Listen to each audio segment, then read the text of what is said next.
রে বল্টু, ভ্যানে করে পিকনিকে যাচ্ছি, কেমন লাগছে বল? হ্যাঁ হ্যাঁ, দারুণ লাগছে লালটু, খুব মজা হচ্ছে।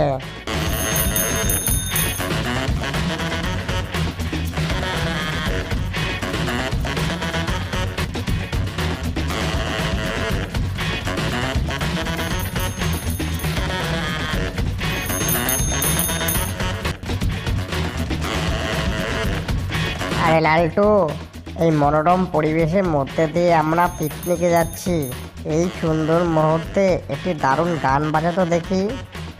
আরে লালটু, ঘুরে ঘুরে অত স্বপ্ন দেখতে নেই বুঝলি। আরে বল্টু, হতে পারি আমরা মানুষ না, তবে কি গানও শুনতে পারি না?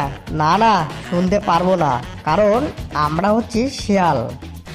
আরে দূর, তুই বাদ দে তো সব, তুই একটা সুন্দর দেখে গান চালা। আচ্ছা ঠিক আছে ঠিক আছে, তুই গান না চালাস, তুই নিজে তো একটা গান কর, ওই যে যে গানটা তুই তোর বিয়েতে গেয়েছিলি। ঠিক আছে, আমি গান গাইছি। এরপর বল্টু নামে সেই শেয়ালটি গান গাইতে লাগলো। বন্ধু আমার রসিয়া, খাটের উপর বসিয়া কি একখান গান বানাইছে। আরে বল্টু, তোর গলার গান আর এই মধুর পরিবেশের মধ্যে দিয়ে আমরা পিকনিকে যাচ্ছি, এটা একটা আলাদাই অনুভূতি। বল্টু, দেখতো দেখতো, এই সানগ্লাসটা পরে আমাকে কেমন লাগছে? হ্যাঁ হ্যাঁ, খুবই ভালো লাগছে সানগ্লাসটা পরে তোকে। এই লালটু, তুই এই সানগ্লাসটা কোথা থেকে কিনেছিস? আমিও একটা কিনবো। হ্যাঁ হ্যাঁ মামা, বললে হবে নাকি, খরচা আছে। এটা আমি অনলাইন থেকে অর্ডার করেছি বুঝলে। আরে তো কি হয়েছে, আমার জন্য একটা অর্ডার করবি। আরে এই সানগ্লাস পরে আমি চিল মারবো, চিল বুঝলি। আরে বল্টু, বাংলায় একটা প্রবাদ আছে, বাদরের গলায় মুক্তোর মালা মানায় না। লালটু, তুই কি বলতে যাচ্ছিস? আমি বাদর আর ওই সানগ্লাসটা মুক্তোর মালা? আরে লালটু, আমি তো একটা গান শোনালাম, এখন তুই তাহলে একটা গান শোনা। ঠিক আছে ঠিক আছে, শোনাচ্ছি। পুরো চিল মারা গান হবে মামু, পুরো চিল মারা গান।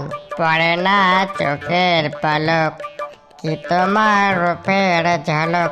হ্যাঁ, পড়ে না চোখের পলক, কি তোমার রূপের ঝলক। আমি জ্ঞান হারাবো, মরে যাব, বাঁচাতে পারবে না কেউ। এই যা, লালটু তো জলে পড়ে গেল। মেয়ে শিয়াল দেখে রোমান্টিক গান গাইতে গাইতে জলেই পড়ে গেল। এই বল্টু, এই তুই কোথায় রে? তাড়াতাড়ি আমাকে টেনে এখান থেকে তোল, আমার প্রেস্টিজটা পুরো ছাই খাওয়া হয়ে গেল। দাঁড়া দাঁড়া, বের করছি বের করছি। এই বল্টু, আমি যে পুকুরের জলে পড়ে গেলাম, কেউ দেখেনি তো? হ্যাঁ হ্যাঁ দেখেছে, তুই একজন দেখেছে। আরে, আমার প্রেস্টিজটাই পুরো এই পুকুরের জলে ডুবে গেল। এ লালটু, তোর যে কত প্রেস্টিজ সেটা সবাই জানে। চ, বেশি কথা না বলে পিকনিকে চ। হ্যাঁ হ্যাঁ, চল চল, একটু দেরি হয়ে গেল, আমার আবার সময়ের দাম আছে।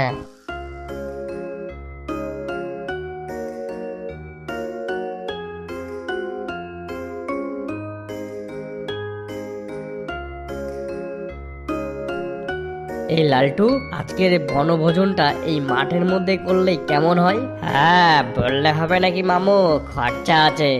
আজকে পুরো পিকনিকটা চিল করব, চিল। জীবনটাই আনন্দের, জীবন পেয়ে যদি নাচাগানা নাই করি, তাহলে এই জীবনের সাথে নাইনসাফি হবে, নাইনসাফি।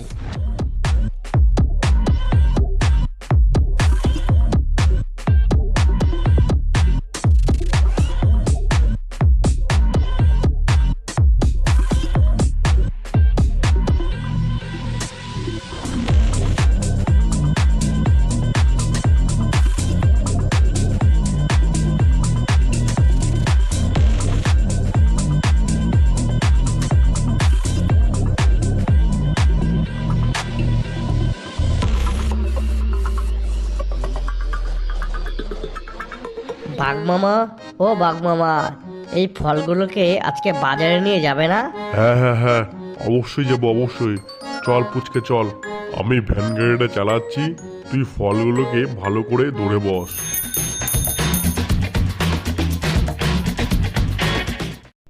হ্যাঁ বাঘ মামা, আমি বুঝে গেছি।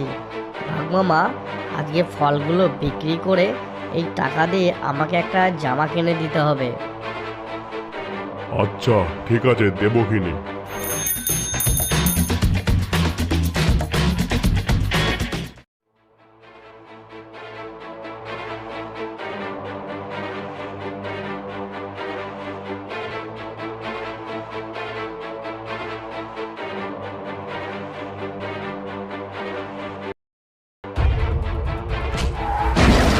বাঘ মামা, আমাদের সব ফল তো মাটিতে পড়ে নষ্ট হয়ে গেল, এখন কি হবে? এই টুনি, এই তুই কি অন্ধ নাকি? তুই উঠতে উঠতে এসে আমার মাথায় ধাক্কা মারলি।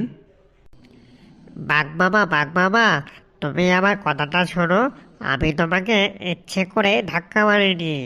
ওইদিকে কতগুলো শিয়াল ডিজে সাউন্ড বাজিয়ে গান শুনছে। আমি যেই সাউন্ডের ভয়ে পালাচ্ছিলাম, আমি আমার গতিকে কন্ট্রোল করতে পারিনি, তাই তোমার সাথে ধাক্কা খেয়েছি। তোমার অনেক বড় ক্ষতি হয়ে গেছে, তুমি আমাকে ক্ষমা করে দিও। ঠিক আছে টুনি, তুই চলে যা। ধন্যবাদ বাঘ বাবা। এই বলে টুনিটি সেখান থেকে চলে গেল। ও বাঘ মামা, ওই দুষ্টু শিয়ালগুলোকে আজকে উচিত শিক্ষা দিতেই হবে। ওই শিয়ালগুলো আমাদেরকে অনেক ক্ষতি করেছে। দাঁড়া শিয়ালের দল, তোদেরকে আজকে আমি ছাড়বো না। তোরা আমাদেরকে অনেক ক্ষতি করিয়েছিস। এই পুচকে চল আমার সাথে। আজকে ওই দুষ্টু শিয়ালগুলোর কিছু একটা করতেই হবে। এই দুষ্টু শিয়ালের দল, তোদেরকে আর কতবার বলবো এই জঙ্গলের মধ্যে সাউন্ড বাজিয়ে পিকনিক করবি না?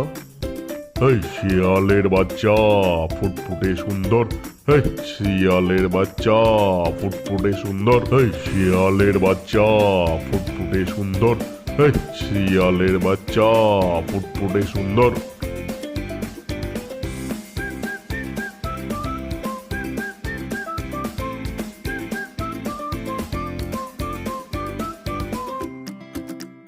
যা, আজকের মতো তোদেরকে এইটুকু ডোজ দিয়েই ছেড়ে দিলাম। এরপরে যদি আবার কোনোদিন গান বাজিয়েছিস এই জঙ্গলে, তাহলে তোদের একদিন গিয়ে আমার একদিন। বাঘ মামা আমাদেরকে অনেক মেরেছে, এই প্রতিশোধ একদিনকে নিতেই হবে লালটু, বুঝলি? হ্যাঁ হ্যাঁ, তুই ঠিকই বলেছিস, এই প্রতিশোধ একদিন না একদিন নিতেই হবে।